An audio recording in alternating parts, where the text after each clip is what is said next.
ګور انجینر صاحب دغه څلور کوټې چې په دې نقشه کې دي دا دغه ساحه کې راځي او دغه کوم ځای کې چې موږ ولاړ یو دلته اشپزخانه راځي او په دغه ساحه کې چې دی دهلیز راځي څلور منزله کور جوړوم نو ته اټکلي مصارف یې راته وایه چې څومره به راشي د باندې رادي مصرف 100 لکه روپۍ. علت یې دا ده چې دا پټي بس دا زیم لري اوبه ډېرې لري ټول مصرف یې لاندې راځي. مشکل نشته خو زه غواړم چې زما کار زر پر مخ یوسي. سمه ده رئیس صاحب هلکه زر تر زره لاشه سامان راوړه. وروره ښې قراري ده جوړې په خیر یې بیا څه پلان لرې دلته وروره ولا وروره غواړم چې دلته ځان ته یو کور جوړ کړم.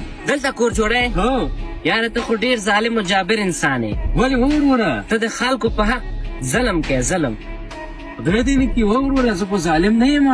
ته ظالم یې خو هسې ځان ته ګپ ورکوې او د خلکو سترګو کې خاورې شیندې. خدای دې وکړي وروره ما په چا باندې ظلم کړی او بیا دا ځمکه هم زما ده زه یې قواله هم لرم. زه هم پوهېږم چې دا ځمکه ستا دی خو تا غلط کار شروع کړی وروره.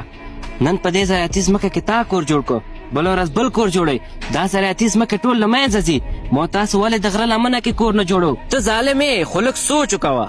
وروره ما سوچ کړی. تا سوچ نه دی کړی که تا سوچ کړی وی اوس به په دې زراعتي ځمکه کې تا کور نه جوړوو او ما تاسو باید داسې سیمو کې کورونه جوړ کړو چې هغه مربوط د زراعتي ځمکې نه وي او زراعتي ځمکې الله جل جلاله د حاصل لپاره پیدا کړی چې ما تاسو ته حاصل وخورو او چې ګټه ټولو ته ورسیږي. وروره مننه وروره ښه شو چې ته راغلې او زه دې پوه کړم. زه به دلته کور نه جوړوم زه به په بل ځای کې کور جوړ کړم. مننه قربان دې شکه دی په مخه